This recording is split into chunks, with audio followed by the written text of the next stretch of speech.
లక్ష్యమును జీవమును ఆధారము నీ వాక్యము నా త్రోవకు.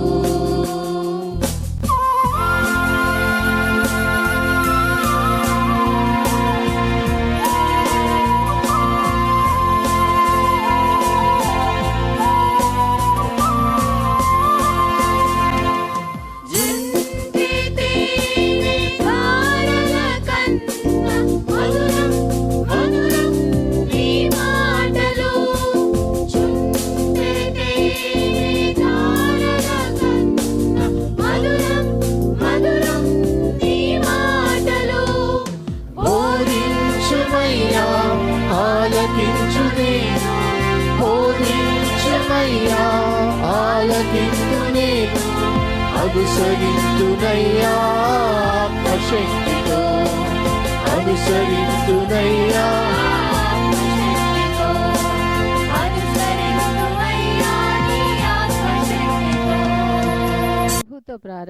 ప్రభుతో ప్రారంభం అనే ఆధ్యాత్మిక అనుదిన ప్రార్థనా కార్యక్రమానికి ప్రేమతో మిమ్మల్ని ఆహ్వానిస్తూ ఉన్నాం. మన జీవితానికి ఆదియు ఆధారమునైనటువంటి ఆ దేవుణ్ణి మొదట మరణించుకున్నట్లయితే ఆ దినమంతయు ఆయన కృపాక్షేమములే మన వెంట వచ్చును. మొదట వేకునే లేవగానే మరి నీతిసూరుడైనటువంటి ఆయనని చూద్దాం, ఆయన మనలనైన స్వరాన్ని మనం విందాం. మన జీవిత కాలం అంతయు ఆయన ఆశీర్వాదములు దీవెనలు మన మీద కుమ్మరించును. యెషయి 65:24 మనం చూసినట్లయితే వారికి ఈలాగున జరుగును, వారు వేడుకొనుక మునుపు నేను ఉత్తరమిచ్చెదను, వారి మనవి చేయుచుండగా నేను ఆలకించెదను. మనవి చేయుచుండగానే ఆయన మన మనవిని ఆలకిస్తున్నాడు. కాబట్టి మరి ప్రతి దినము కూడా ఈ యొక్క అనుదిన ఆధ్యాత్మిక కార్యక్రమంలో మనం పాల్గొన్నట్లయితే మన జీవిత కాలం అంతయు కూడా ఆయన మేలులను మనం పొందుకోగలం, ఆ నిత్యరాజ్యంలో వారసులుగా మనము జీవించగలం. రండి, ప్రభుతో ప్రారంభం కార్యక్రమంలో పాల్గొనండి, ఆత్మీయ మేలులు పొందండి. దేవుడు మిమ్మల్ని దీవించండి. చూడగోరెదా దేవ మందిర వర్ణములను చూడగోరెదా, చూడ నాకు నాసెగలదు సుందర వర్ణములవి, చూడనాదు ప్రాణమెంతో సొమ్మసిల్లుచున్నదా. చూడగోరెదా దేవ మందిర వర్ణములను చూడగోరెదా.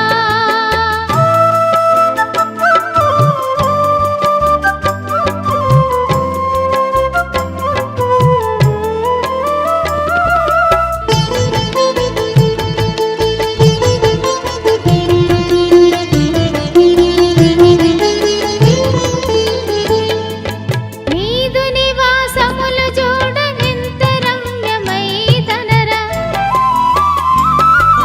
నీదు నివాసములు చూడనెంత రమ్యమైతనరా. నాదు హృదయమునకు నానందమిచ్చు నిపుడు నిపుడు, చూడగోరెదా దేవ మందిర వర్ణములను చూడగోరెదా.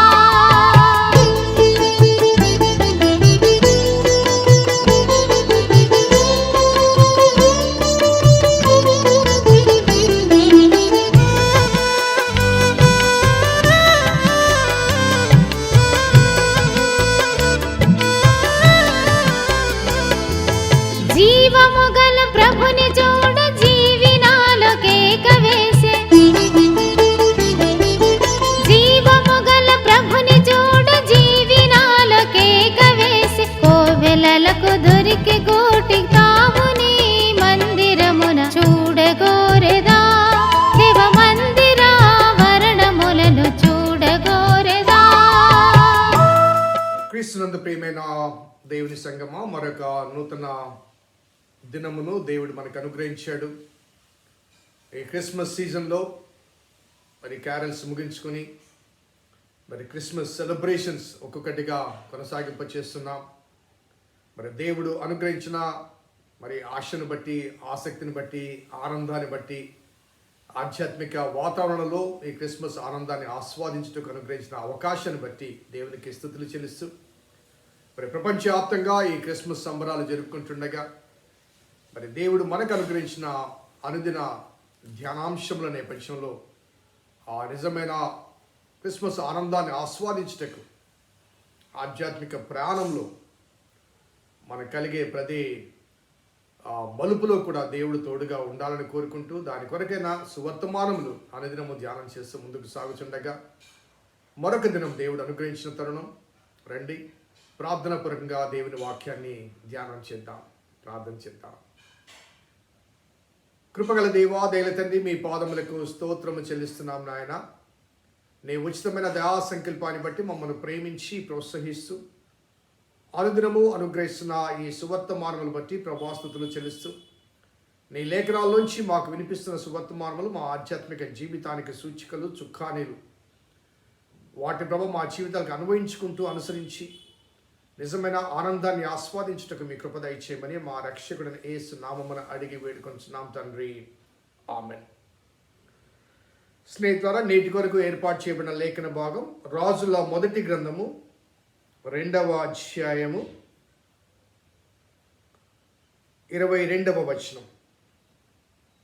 అందుకు రాజైన సొలొమోను షూనేమీరాలైన అభిషేకును మాత్రమే అదోనియా కొరకు అడుగుటయేలా, అతడు నా అన్న కాబట్టి అతని కొరకును యాజకుడైన అబ్యాతారు కొరకును సెరియా కుమారుడు యోవాబు కొరకును రాజ్యము అడుగుమని తన తల్లితో చెప్పెను. ఇది ఒక సర్కాస్టిక్ స్టేట్మెంట్. నేపథ్యాన్ని ఒకసారి మనము జ్ఞాపకం చేసుకుంటే, నిన్నటి దినం ఏ రీతిగా అదోనియా దావీదు 4వ కుమారుడు తిరుగుబాటు చేసి తాను రాజుగా ప్రకటించుకోవడం, ఆ విషయం నాతాను ప్రవక్త ద్వారా బెత్షెబాకు తెలియడం, బెత్షెబా వచ్చి దావీదును బెత్షెబాతో పాటుగా నాతాను వచ్చి దావీదుతో మాట్లాడడం, ఆ తర్వాత సొలొమోను రాజుగా అభిషేకించడం, ఆ విషయాలు నిన్నటి దినం మనం శనివారం మనం జ్ఞాపకం చేసుకున్నాం. ఈ క్రమంలో ఎప్పుడైతే సొలొమోను రాజుగా నియమించబడ్డాడో వెంటనే మరి అప్పటి వరకు తనకు తానుగా స్వయంగా రాజుగా ప్రకటించుకున్న అదోనియా మరి భయము చెందిన వాడుగా సొలొమోను చేతి నుంచి తన ప్రాణాలు రక్షించుకోవడానికి చేసే ప్రయత్నములు ఒక భాగమైతే, మరొక కోణం కూడా మరి ఈ వాక్యభావ నేపథ్యంలో కనబడుతుంది. మరొక కోణం కూడా కనబడుతుంది. ఆ కోణం ఏంటో ఈరోజు మనం చూద్దాం. సో ఇక్కడ సొలొమోన్ ఈ రెస్పాన్స్ సర్కాస్టికల్గా ఈ రెస్పాన్స్ చెప్పడానికి గల కారణం, ఇక్కడ 3 వ్యక్తులు కనబడుతున్నారు. ఆ 3 వ్యక్తులు ఎవరంటే 22వ వచనంలో అదోనియా, అబ్యాతారు, యోవాబు. నువ్వు అదోనియా గురించి మాత్రమే ఎందుకు అడుగుతున్నావు? అబ్యాతారు గురించి, యోవాబు గురించి కూడా అడగొచ్చు కదా అని కొద్దిగా సర్కాస్టిక్గా మాట్లాడటానికి గల కారణం ఏంటంటే, ఈ ముగ్గురు కూడా అదోనియాను రాజుగా ఏర్పాటు చేయడంలో మరి పాత్ర పోషించేవారు. మొదటి అధ్యాయము 7వ వచనం చూడండి. అదోనియా సెరియా కుమారుడైన యోవాబుతోనూ యాజకుడైన అబ్యాతారుతోనూ ఆలోచన చేయగా వారు అదోనియా పక్షం వహించి అతనికి సహాయం చేసింది. సో అదోనియా తాను రాజు కావాలని కోరుకున్నప్పుడు యాజకుడైన అబ్యాతారును పిలిచాడు, అదే రీతిగా సైన్యాధ్యక్షుడైన యోవాబును పిలిచారు. వారిద్దరూ అదోనియా పక్షమును చేరారు. మరి దావీదు పక్షమున ఉండి మరి సొలొమోను నియమించినటువంటి ఆ సాదోకు కానీ, ఆ నాతాను కానీ, ఆ బెనయా కానీ వీరిని అదోనియా పిలవలేదు. తాను రాజుగా నియమించబడ్డప్పుడు వారిని తన పరిధిలోకి తీసుకోలేదు. సో ఈ 3 పేర్లు ఇక్కడ ఎందుకు రాయబడిందంటే, అదోనియా రాజుగా నియమించబడటానికి యాజకునిగా అబ్యాతారు తోడ్పడ్డాడు. సైన్యాధ్యక్షునిగా అనగా సైన్యాన్ని అనగా ఈనాటి కాలంలో కొన్ని దేశాల్లో సైనిక తిరుగుబాటు జరుగుతుంటాయి. సైన్యం ఎవరి చేతిలో ఉంటే వారు తిరిగి రాజ్యాధ్యక్షులైన అనుభవాలు కూడా మన ఇరుగు పొరుగు రాజ్యాల్లో మనం చూసాం, చరిత్రలో కనబడుతున్నాయి. కాబట్టి సైన్యాధ్యక్షుని చేతిలో సైన్యం ఉంటుంది కాబట్టి సైన్యము అదుపులో ప్రజలు ఉంటారు కాబట్టి మరి అదోనియా తాను రాజుగా నియమించబడటానికి అవసరమైన యాజకుని అభ్యతారుని అదే రీతిగా సైన్యాధ్యక్షుడు యోవాబును తన వశపరుచుకుంటాడు. ఇక్కడ ఎప్పుడైతే సొలొమోను రాజుగా అవుతాడో ఈ అదోనియా ఒక ఆలోచనాబద్ధంగా ఇంకా లోతుగా వస్తే ఒక కుట్రబద్ధంగా వచ్చి ఒక విషయాన్ని బెత్షెబా దగ్గర అడుగుతాడు. ఆ విషయం 2వ అధ్యాయంలో మనము చూడవచ్చు. 2వ అధ్యాయం 12-13 వచనాల్లో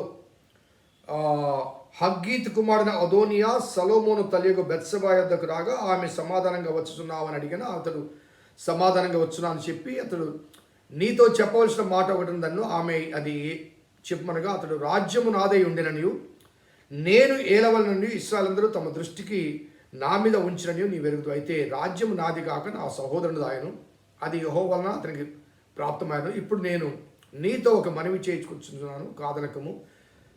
ఆమె చెప్పనగా రాజగు సొలొమోను షూనేమీరాల అభిషేకును నాకు పెళ్లికి ఇచ్చినట్లుగా దయచేసి అతనితో చెప్పమని అది ప్రమాణం తీసుకుంటాడు. అదోనియా వచ్చి అనగా రాజ్యం పోయింది, కనీసం ఒక స్త్రీ అభిషేయిని తనకు భార్యగా కావాలని ఆమెను కోరుకొని మరి ఆ విషయాన్ని సొలొమోనుకు తెలియచేయడానికి బెత్షెబాను ఒక ఛానల్గా వాడుకుంటాడు. బెత్షెబా సొలొమోను తల్లి కాబట్టి తల్లిగా కుమారుని దగ్గర ఆమెకు ఆ యాక్సెస్ ఉంది కాబట్టి వచ్చి ఆమె అయ్యా నీ అన్న అదోనియా రాజ్యం పోయింది కదా, మరి ఆయన ఒక స్త్రీని అడుగుతున్నాడు వివాహం చేసుకోవడానికి, మరి అభిషేక్ని అడుగుతున్నాడు, మరి ఆమెను ఇవ్వాలంటే మరి ఇవ్వడము ఇవ్వకపోవడం అనేది దట్స్ ఎ డిఫరెంట్. కానీ ఇక్కడ సొలొమోను ముగ్గురు పేర్లు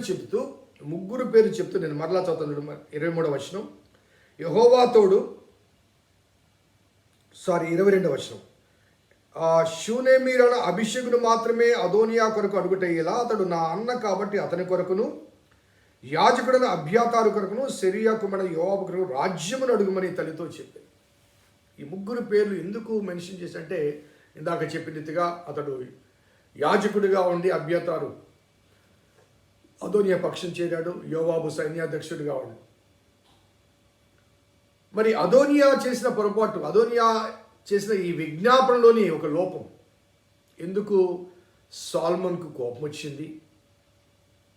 ఆ తర్వాత ఈ ముగ్గురిని కూడా సొలొమోను సంహరిస్తాడు. ఒకసారి అవి కూడా నేను జ్ఞాపకం చేస్తాను. 27వ వచనం చూడండి, 25వ వచనం. యెహోవా కుమారుడైన బెనయాను పంపగా అతడు అదోనియా మీద పడినందున అతడు చనిపోయాను, అనగా అదోనియా చంపబడ్డాడు. 26వ వచనం. తర్వాత రాజు యాజకుడిని అబ్యాతారుకు సెలవుచుండగా అనాతోతుతో నీకు కలిగిన పొలమునకు వెళ్ళుము, నీవు మరణమునకు పాత్రుడవైతివి, కానీ నీవు నా తండ్రి అయిన దావీదు ముందర దేవుడని యెహోవా మందసమును మోసి నా తండ్రికి ప్రాప్తించిన శ్రమలన్నింటిలో శ్రమ పొందితివి కనుక ఈవేళ మరణశిక్ష విధించను అంటూ అబ్యాతారును తోలివేస్తాడు. తర్వాత సొలొమోను అబ్యాతారుకు యెహోవాకు యాజకుడిగా ఉండకుండా తీసివేశాను. ఈ అబ్యాతారు ఎవరంటే ఏలీ కుటుంబీకులు. ఏలీ కుటుంబీకులకు సమూయేలు మొదటి గ్రంథంలో రాయబడ్డ దేవుని ఉగ్రత మనకు తెలుసు, నీ కుటుంబంలో వృద్ధుడైన వాడెవడు ఉండడు అనే మాట.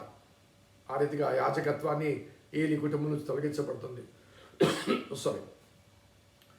సో తర్వాత యోవాబును కూడా మరి సంహరించబోతే అతడు ఆలయంలోకి వెళ్ళి అక్కడ బలిపీఠం కొమ్ములు పట్టుకుంటే ఆ కొమ్ములోంచి బయటికి రమ్మని బెనయా అడిగితే నేను రాను, బలిపీఠం కొమ్ములు పట్టుకుని లోపలే ఉంటాను, బయటకు వస్తే నన్ను చంపేస్తారంటూ అతను మాట్లాడడం. ఆ విషయం రాజుకు తెలిసినప్పుడు రాజు ఏమంటాడంటే 30వ వచనంలో బెనయా యెహోవా గుడారంలోకి వచ్చి రాజు నిన్ను బయటికి రమ్మని సెలవిచ్చినని యోవాబుతో చెప్పిన అతడు మాది కాదు, నేను ఇక్కడనే చచ్చిదనగా బెనయా తిరిగి రాజు వద్దకు వచ్చి యోవాబు తనతో చెప్పిన మాట రాజుకు తెలియజేసిన. అందుకు రాజు ఇట్లను అతడు నీతో చెప్పినట్లుగా చేయము, అతడు ధార పోసిన నిరపరాధుల రక్తము నా మట్టుకు నువ్వు నా తండ్రి కుటుంబీల మట్టుకు నువ్వు పరిహారము చేటుకై అతని చంపి పాతిపెట్టుము. నేరు కుమారుడు ఇశ్రాయేలు వారి సమూహాధిపతి అయిన అబ్నేరును ఎతరు కుమారుని యోధావారి సేనాధిపతిన అమాషాయును అను తనకంటే నీతిమంతులు యోగులను ఆ ఇద్దరి మనుషుల మీద పడి యోవాబు నా తండ్రి అయిన దావీదు ఎరుగకుండా కత్తి చేత వారిని చంపివేసిన కనుక అతడు దారపోసిన రక్తం యెహోవా అతని తల మీదకే రప్పించు. గతంలో మనం జ్ఞాపకం చేసుకున్నాం. అబ్నేరు సౌలు సైన్యాధ్యక్షుడు అబ్నేరు వచ్చి దావీదును ఆశ్రయం పొందినప్పటికీ కూడా మరి అబ్నేరు సౌలు సైన్యాధ్యక్షుడు కాబట్టి రాజు దావీదు రాజు అయితే తాను ఆ సైన్యాధ్యక్ష పదవికి పోటీగా ఉంటాడనే ఉద్దేశంతో మరి అబ్నేరును చంపడం. ఈ విషయంలో 2 Samuel 3rd chapter 28లో దావీదు అంటాడు, ఈ విషయంలో నేను నిర్దోషిని, నాకు తెలియకుండానే అబ్నేరు చంపబడ్డాడంటూ అబ్నేరు గురించి విలపించడం. ఈ విషయాన్ని మనం గతంలో జ్ఞాపకం చేసుకున్నాం. 3వ అధ్యాయం 28వ వచనం 2వ సమూయేలు గ్రంథంలో ఆ విషయం రాయబడ్డాయి. సో యోవాబు చంపబడ్డాం, అబ్యాతారు బయటికి పంపించి వేయబడ్డాం, అనగా యాజకం నుంచి తొలగించబడ్డాం. అదే రీతిగా అదోనియా చంపబడ్డాం. మరి అదోనియా కోరిన ఈ కోరికలో తాను షూనేమీరాలైన అభిషేని తనకు ఇచ్చినట్లుగా అడగమని బెత్షెబాను ప్రేరేపించి ఆ బెత్షెబా ద్వారా ఆ సొలొమోనును అడగడం. మరి దాని వెనుక ఉన్న ఒక కుట్ర ఒకసారి మనము వెనక్కి చూసుకుంటే ఈ అభిషగు ఎవరు అన్నదానికి రాజుల మొదటి గ్రంథము 1వ అధ్యాయంలో 1వ భాగములో దావీదు వృద్ధుడైనప్పుడు మరి అతడు ఆ చలికి ఆగలేనప్పుడు అప్పటి ఆ కాలపు అనగా రాజరిక వ్యవస్థలో ఇది సర్వసాధారణంగా కనిపించే అంశం. రాజరిక వ్యవస్థలో రాజులు కాబట్టి. సో అక్కడ 3వ వచనం చూడండి, 2-3 వచనం. కాబట్టి వారు మా ఏళ్ళవాడకు రాజులకు నీ కొరకు ఒక చిన్నదాన్ని వెదకటం మంచిది, ఆమె రాజైన నీ సముఖమందు నిన్ను ఆదరించి వెట్టకలుగుటకు నీ కౌగిల్లో పండుకొనని చెప్పి ఇశ్రాయేలు దేశంలో దిక్కులన్నింటిలో తిరిగి ఒక చక్కని చిన్నదాన్ని వెదకి అభిషేకు అను షూనేమీరాలను చూచి రాజుల దగ్గరకు తీసుకుని వచ్చింది. ఈ చిన్నది బహు చక్కనిదే ఉండి రాజును ఆదరించి ఉపచారము చేయుచుండను, కానీ రాజు దానిని కూడలేదు. సో ఈ అదోనియా కోరిన ఈ స్త్రీ ఎవరంటే దావీదు తన తండ్రి అయిన దావీదుకు చివరి సమయంలో అతని కౌగిల్లో పండుకున్న స్త్రీ. శరీర సంబంధాలు దట్స్ డిఫరెంట్, ఆ వయస్సు కాబట్టి అటువంటి అవకాశాలు లేవు. కానీ ఆమె ఆ చివరి గడిలో దావీదునకు ఆమె ఉపచారం చేసింది. ఆ చివరి దినాల్లో మరి దావీదునకు సహకారిగా ఉండింది. ఒక విధంగా చెప్పాలంటే ప్రజల దృష్టిలో అనగా రాజమందిరం వెలుపల ఉన్న వారి దృష్టిలో ఆమె దావీదునకు మరి ఉపపత్నిగా భావించబడే అనగా ప్రజల చేత భావించబడే అవకాశం. సో అదోనియా యొక్క కుట్ర ఏమిటి అన్నప్పుడు ఆమెను తన భార్యగా అడుగుట ద్వారా అనగా ఈ అభిషేకును తన భార్యగా అడుగుట ద్వారా ఆ రాజుగారి దావీదు యొక్క భార్య ఉపపత్ని ఆమె కాబట్టి ఆమెను చేసుకోవడం ద్వారా రాజరికపు వారసత్వం తనకు చాయిస్ దొరికే అవకాశం. సో ప్రజల దృష్టిలో సో రాజుగారి ఉపపత్ని ఈ భావనలో క్రమం వచ్చే అవకాశం, ప్రజల చేత భావించబడే అవకాశం. కాబట్టి సొలొమోను మొదట్లో అతన్ని మన్నించి వదిలిపెట్టినప్పటికీ కూడా ఎప్పుడైతే ఈ కోరిక వెనక కుట్రను చూశాడో, ఈ కుట్రలో అతనితో పాటు పాలిక భాగస్తులైన వారందరినీ కూడా దూరపరిచి తన సింహాసనాన్ని స్థిరపరచుకోవటానికి మరి ఆ అదోనియాను సంహరించడం, యోవాబును సంహరించడం, అబ్యాతాను వెలుపలికి పంపించి వేయడం, ఆ రీతిగా షూనేమీరాలు అనేటువంటి ఈ షూనేము అనే ఈ మాట మనకు రాజుల 2వ గ్రంథంలో మరి ఆ స్త్రీ వేరే, కానీ ఈ షూనేము పట్టణానికి అనగా షూనేం అనే పట్టణము యెరూషలేమునకు దగ్గరగా ఉండే ఒక పట్టణము. కొంతమంది ఈ షూనమైట్స్ అనే ఈ భావన నేపథ్యంలో గిబియా పర్వత శ్రేణుల దగ్గర ఆ ఊరు ఉంటుంది కాబట్టి ఆ ఊరు నుంచి వచ్చింది ఆమె. ఇశ్రాయేల్ రాలే, బయట దేశస్తురాలు కాదు, లేకపోతే పరాయి స్త్రీ కాదు. ఆమె ఇశ్రాయేలు గోత్రం నుంచి, ఇశ్రాయేలు వంశస్థుల నుంచి, ఇశ్శాఖారు వంశం నుంచి వచ్చింది. అదే షూనేమిరాలు 2వ రాజుల గ్రంథంలో మనకు తెలుసు ఎలీషాకు విడుదలని ఏర్పాటు చేసిన ఆమె గనురాలని, భక్తిపరురాలని, ఒక వృద్ధుడికి భార్యగా ఉండి దైవ సేవకునికి విడుదలని ఏర్పాటు చేసిందని, మరి దేవుని సేవకునికి సేవ చేయడం ద్వారా ఆమెకు ఆ వయసులో అనగా తన భర్త వృద్ధుడైనప్పటికీ కూడా ఒక కుమారుడు కలగగా, ఆ కుమారుడు చనిపోయిన సందర్భంలో తిరిగి ఆ కుమారుడు బ్రతికించడం, ఇవన్నీ కూడా ఆ షూనేమీరాలు. ఈ షూనేమీరాలు వేరు, ఆ షూనేమీరాలు వేరు. కానీ ఆ షూనేమీరాలు ఇద్దరు కూడా వారి క్యారెక్టర్ విషయంలో, నిబద్ధత విషయంలో చాలా చక్కని పాత్రలు పోషించి మాదిరికరమైన జీవిత సాక్ష్యాలు ఇచ్చారు ఇద్దరు కూడా. ఇక్కడ అదోనియాను సంహరించడానికి గల కారణం ఏంటంటే అతను అడిగిన ప్రశ్నలో ఆ అడగబడిన ఆ స్త్రీ తన తండ్రికి ఉపపత్నిగా చివరి దినాల్లో పరిచర్య చేసిన ఆ స్త్రీ. అది నేరము, పాపము కనుక మరి అతన్ని మరి సొలొమోను స్పేర్ చేయలేదని మనం గమనించాలి. సో కొన్ని వాస్తవాలు, చారిత్రాత్మక వాస్తవాలు, అనగా దావీదు పరిపాలనా దినములు గతించిపోయినప్పటికీ కూడా మరి దావీదు యొక్క నీడలు మరి సొలొమోను యొక్క ప్రారంభ చరిత్రలో మనకు కనబడుతున్నాయి. రేపటి దినం కూడా మరొక అంశాన్ని, దావీదు సొలొమోను సంబంధిత అంశాల గురించి మనం ధ్యానం చేద్దాం. ఆ తర్వాత సొలొమోను ఎక్స్క్లూజివ్గా మనకు దర్శనమిస్తాడు, అతని గురించి మనం ధ్యానం చేద్దాం, ప్రార్థన చేద్దాం. కృపగల దేవా, దయగల తండ్రి, మీ పాదములకు స్తోత్రము చెల్లిస్తున్నాం నాయన. నీ ఉచితమైన దయా సంకల్పాన్ని బట్టి ప్రభా ఒక్కొక్క అంశాన్ని మేము జ్ఞాపకం చేసుకుంటున్నాం.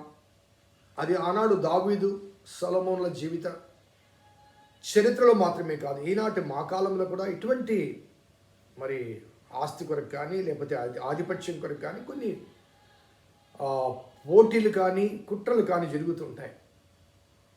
ఈ లేఖనాలు పఠించుట ఎంత ఆవశ్యకం అంటే అక్కడ సూచించబడిన ఆ సువర్తమానము మా జీవితాలకు అనుభవించుకొని మేము సరి చేసుకోవటానికి అవసరమైనవి వినిపిస్తున్న మీకు ప్రభా స్తుతులు చెల్లిస్తూ, ఆలకిస్తున్న మేము మమ్మల్ని సరి చేసుకోవడానికి మీ కృప అనుగ్రహించమని మా రక్షకుడైన యేసు నామమున అడిగి వేడుకొంటున్నాం తండ్రి, ఆమేన్. తండ్రి, కుమార, పరిశుద్ధాత్మ త్రియేక దేవుని దీవెన ఈ వాక్యం విన్న బిడ్డలకు, వాక్యాభిలాషులకు, వారి జీవిత క్రమానికి, క్రమశిక్షణకు సదా తోడేయును గాక. ఆమేన్. God bless you. దేవుడు దీవించును గాక.